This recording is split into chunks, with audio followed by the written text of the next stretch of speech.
자, 안녕하세요. 기도원 청년부 김일희 목사입니다. 자, 한 주간도 잘 지냈죠? 누가복음은 잘 읽었나요? 자, 어제부터 이제 요한복음이 시작을 했는데 오늘은 요한복음을 함께 산책해보는 시간을 가졌으면 좋겠습니다. 요한복음은 다른 복음서와는 달리 시작부터 기록 목적을 분명하게 보여주고 있어요. 태초에 말씀이 계셨고 그 말씀은 곧 하나님이라고 증거를 하며 시작을 합니다. 즉 예수님은 하나님과 동일한 분이라는 것을 강조하기 위해서 이 책이 쓰여졌다는 것을 알 수가 있어요. 그렇기 때문에 우리는 예수님이 하나님의 아들이라는 사실을 믿어서 구원을 받아야 된다는 것이 주제입니다. 만약에 요한복음의 주제를 한 단어로 요약을 한다고 하면 믿음이라고 할 수가 있어요.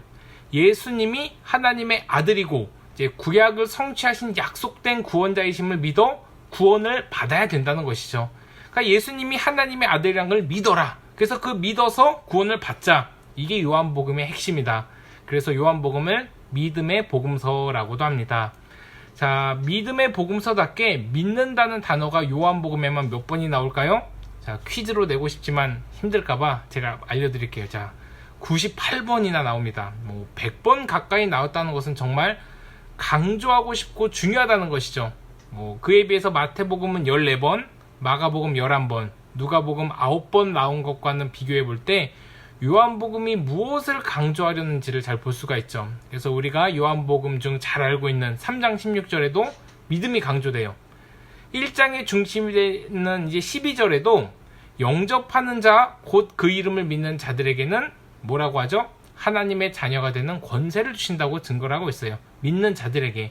그래서 요한복음은 믿느냐, 믿지 않느냐가 핵심이에요. 그러니까 믿는 자, 믿지 않는 자. 그래서 우리는 어떤 길로 가야 되냐라는 게 이제 요한복음이 우리에게 주는 교훈이죠.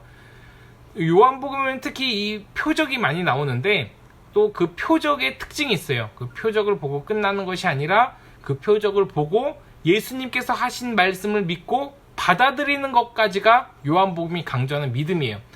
우리가 믿음이라고 할 때 이 신칭이 오직 믿음으로 내가 의롭다함을 얻는다고 할 때 그냥 믿고 끝나고 나 의롭게 돼서 끝나는 것이 그냥 믿음이 아니라 요한복음이 강조하는 것이 무엇이냐면 그 믿음을 받아들여서 그리고 내가 하나님 앞에 어떻게 반응하는 것까지가 핵심이에요. 이건 이따 가서 또 한번 살펴보도록 하고 또 하나의 특징이 있는데 요한복음에는 이제 성령님을 굉장히 강조를 해요. 성령님의 역할에 대해서 잘 알려주고 있고 특히 14장에서 16장에 잘 설명이 되어 있는데 여기서 성령의 또 다른 이름을 뭐라고 하죠? 자, 보혜사라고 합니다. 자, 보혜사라는 뜻 우리가 공부했었는데 기억을 하죠? 다 보혜사의 이 보는 우리를 보호해 주시는 분이라는 뜻이에요. 그 다음 글자 해 우리에게 은혜를 베푸시고 그 은혜를 생각나게 해주시는 분이 우리 성령님이다. 그러니까 은혜를 주시기도 하고 내가 어떤 은혜를 받았는지를 날마다 생각나게 해주시는 분이 우리 성령님이라는 거예요. 그리고 마지막 뭐죠? 사는 성령님께서 우리를 가르쳐 주시는 분이라는 뜻이에요. 성령님은 우리가 말씀을 읽을 때 깨닫게 해주시고 가르쳐 주시는 분이에요. 성경은 우리의 지식으로 이해하는 것에서 끝나는 그런 일반 책이 절대로 아닙니다. 성령의 감동으로 쓰여진 책이 성경이에요. 그렇기 때문에 그 성령의 동일한 감동이 있어야 이해되는 책이 성경이에요. 그러니까 우리의 이성으로 그렇게 깨닫는 그런 책이 아니라 성령의 감동으로 쓰여진 책이 성령의 감동으로 이해돼야 되는 그런 책이에요.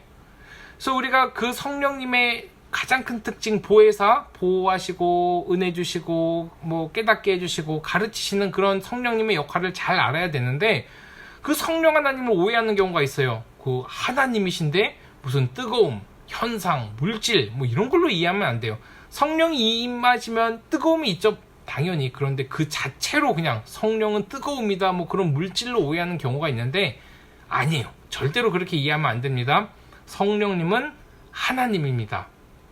자, 그리고 요한복음 20장 30절 31절에도 그 기록 목적을 분명하게 드러내주고 있어요. 1장에서도 드러냈고 20장에도 이제 드러내주고 있어요. 그래서 거기 30절을 보면 자, 이 책에 기록되지 않은 표적도 많으셨으나 또 31절에 이 책에 이 표적들을 기록한 이유는 뭐라고 하죠? 너희로 예수께서 하나님의 아들 그리스도이심을 믿게 하려 함이라고 분명히 증거를 해주고 있어요. 자, 또 너희로 믿고 그 이름을 힘입어 생명을 얻게 하려 하심이라. 그러니까 이 책을 기록한 이유가 표적이라는 것을 우리가 또 볼 수가 있죠. 이게 표적을 많이 했고, 그리고 예수님께서 표적을 이루셨고, 그리고 그 표적 아직도 다 기록 못했는데 그래도 이만큼이나 기록한 목적이 뭐냐야, 너희로 믿고 그 이름을 힘입어 생명 얻게 하려고 한다라는 것이죠. 그래서 실제 표적은 사람들이 예수님께 나아가도록 인도할 뿐만이 아니라 믿음을 이끌어내는 역할도 이제 감당을 해주고 있어요. 자, 특히 믿지 않는 자들에게는 이제 믿음을 주는 역할을 이렇게 하고, 또 믿는 자에게는 또 어떤 역할을 하죠? 믿는 자에게는 그 믿음을 확신하게 하고 또 확증을 주는 그런 역할을 해요. 그래서 이 표적은 그냥 신기함으로 끝나는 것이 아니라 우리의 필요를 채우는 것에서 끝나는 것이 아니라 말씀을 듣게 하시고 또한 말씀으로 또 이제 깨닫게 해주시는 그 하나님께서 그 말씀에 대한 반응도 요구를 하신다는 것을 우리가 알아야 되는 것이죠. 따라서 우리도 이 요한복음을 읽으면서 우리 삶에 이 표적이 나타나는 것을 좀 기대해 봤으면 좋겠어요. 우리 삶의 표적과 이적과 기적이 좀 일상이 되어보자 라는 마음으로 요한복음 잘 묵상했으면 좋겠습니다. 우리의 믿음을 더 확고하게 해주기 위해서 우리의 삶을 미라클하게 만들어 가실 우리 하나님을 기대하면서 함께 말씀 잘 묵상하고 승리했으면 좋겠습니다. 그래서 이 성경에 나오는 이 이적과 표적과 기적과 엄청난 일들이 남의 일이 아니라 나의 일이다. 나에게 주신 하나님의 말씀이라는 것을 깨달을 때 그 기적이 나에게도 역사가 되는 거예요. 우리 삶이 때로는 몸이 건조하고 힘들고 또 때로는 매너리즘에 빠지고 또 이 코로나 시대에 또 교회도 나오지 못해서 믿음이 떨어질 수도 있는 이런 상황 속에서 이 기적의 말씀을 읽으면서 이 미라클한 말씀을 읽으면서 그 말씀이 내 안에서 역사되는 것을 한번 다 경험해 봤으면 좋겠습니다. 그런 우리 청년들 되기를 바라면서 오늘은 여기서 짧게 마치도록 하겠습니다.